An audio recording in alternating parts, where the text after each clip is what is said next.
ஐயோ, திருட்டு போய் தப்பிச்சு விட்டானே. கருப்பரே, நீ நான் என்னை காப்பாத்தணும்.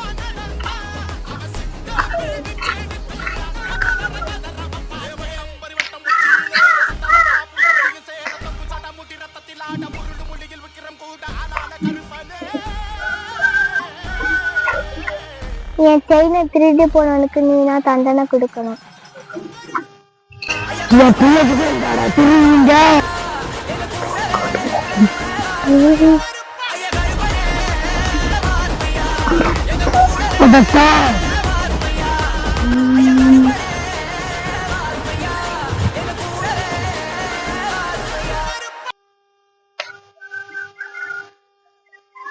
ரொம்ப நன்றி கருப்பா.